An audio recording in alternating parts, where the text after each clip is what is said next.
Hey, beautiful. So I just wanted to come on here and just drop a little bit of an extra video today. I'm not gonna over process this or edit this or anything. I'm just gonna throw it up as it comes. No, while I was just working out, I remembered that there are a few persons who always ask about nutrition and what, Chris, what foods do I eat when I'm on this health journey? And there we live in the age of information now where everything is at our fingertips. We have access to the free versions of ChatGPT. You can purchase the premium. You can purchase apps that are nutrition based as well. Everybody has access to the information. And sometimes I really do feel that persons are literally, I really don't want to say lazy, but you're literally not putting out that extra effort to look and see what works for you. So what I'll say is this: here's a baseline off of which you can work.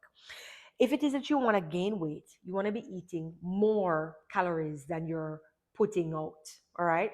Meaning that you don't want your body to be going hungry. You don't want to be eating one single meal for the entire day if you're going to be physically active throughout the day. This is if you're trying to increase your weight.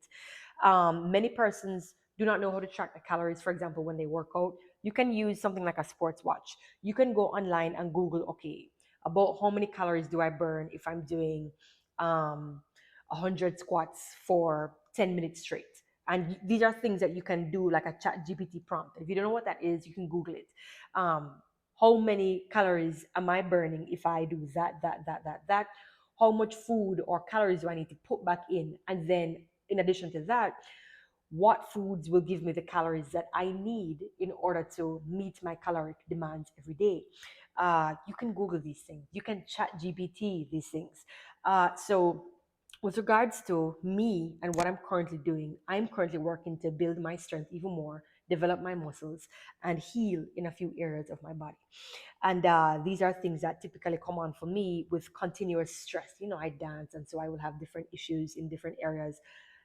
I have to have those moments where I'm like, okay, let me build back, let me rebuild my strength, because sometimes it gets broken down. We start to compensate and we don't even know.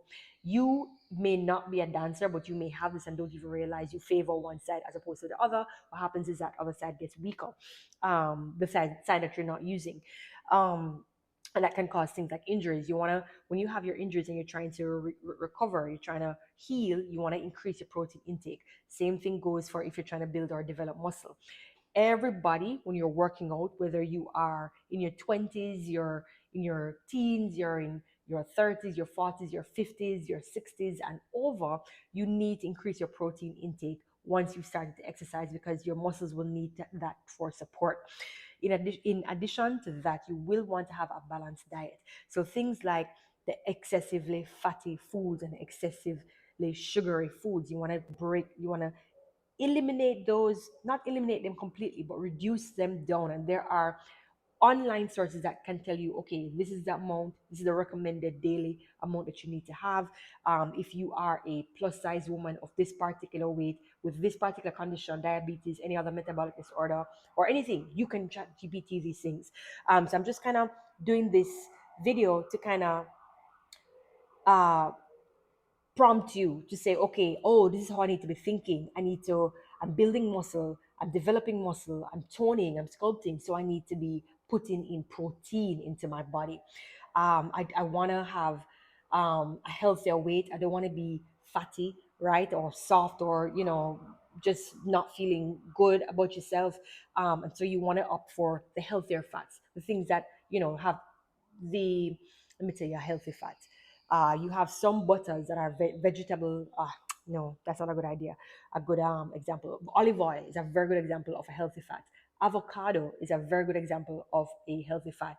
Um, and then you also have some nuts that have healthy fats in them. Okay, these are also very important. It helps with, I think, absorption of, I think it's vitamin A, vitamin E, which are also very important for like the skin.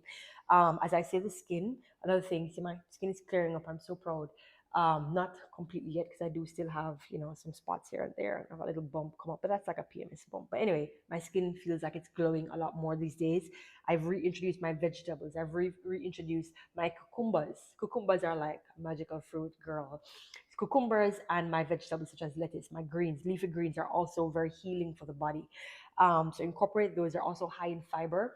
And if you have issues with like bowel movement or so on, it helps you to go to the bathroom. There's some people who take tablets like fiber tablets and so on. If that is you, and you've been referred to like by a pharmacist or your doctor, then okay, continue to do those.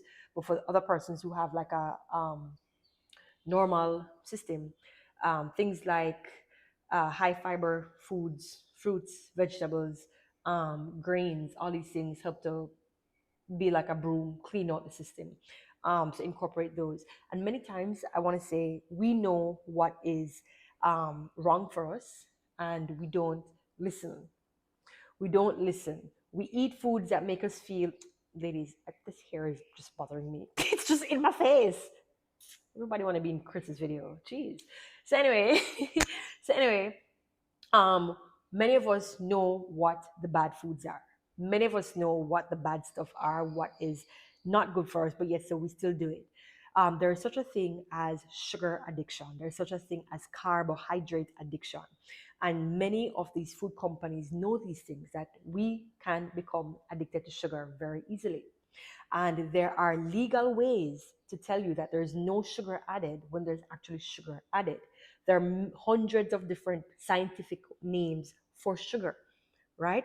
But legally, they don't have to say, okay, this is sugar, right? And so they don't. And so if you try to take out a lawsuit, maybe it won't amount to anything because legally, technically, you know, they didn't say or didn't they didn't say or they didn't say that there was or was not sugar, if that makes any sense. So watched a podcast the other day that kind of shed some light on the fact that there are many um, companies that are big businesses that do these things where they say like the diet sodas, there's no sugar added when there's still quite a bit of sugar. It's not better than the one that has the full amount of sugar, but it's just not as bad. You know what I mean? And of course, it's a great way to wean yourself down if you're trying to cut out on things like sugar, like sodas. It's a good way to wean down. So using like diet soda, other drinks that say no sugar added, some of them still have the sugar added. Sugar is addictive. These big companies know that sugar is addictive, and they put it in because they know we're going to keep coming back for more. It's one of the hardest addictions to break, sugar. Have you ever been just like sitting down and saying, I feel for chocolate cake, I feel for ice cream, I feel for some alcohol? You know what I mean? It happens to everybody. It happens to the best of us. And sometimes, really and truly, what you need is just a natural sugar high. So you can just have some fruit. You can have um, some healthy juices. So if you must do sugar, choose the healthier things. And I'm saying this because I've been, through those points where I've been in a rut, I've been stressed out, I've been depressed, and all I put into my body is shitty foods, really bad foods. And then what that does is just puts you on this downward spiral. You're fueling your body with nasty stuff. You are feeling nasty, and so your chemistry is just going to be out of whack. And I hope this is making sense, and I hope this is giving you some light as to what it is that you're to look for. Because yes, you can hire a meal planner, but what about the persons who just cannot afford to do a meal planner? We do offer meal planning here on ChrisFit. We have it for $95 on the website. There's some persons who feel that that's too expensive. It's for one whole month, and you get full access to the nutritionist. She's a colleague of mine. She is professional. She's a sports nutritionist, and you will have access to her every single day, as many times as you want for that month. She writes a meal program for you to support your physical activities. She does a one-to-one assessment so that she understands what your unique metabolic makeup is. And you don't necessarily have to be a part of any ChrisFit bootcamp programs in order to buy into this nutrition planning.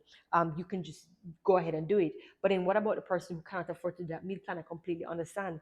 This video is really to help you to say, okay, here are the things that I'm going to be working at. This is the amount of work I'm doing today. These are the proposed amount of, or the estimated amount of calories I'm going to be burning. What foods do I need to support my goals? Do you want to be gaining weight or losing weight? So first of all, let's start there. What is your goal? What is it that you want to achieve? That's how you're going to know what foods you're supposed to eat.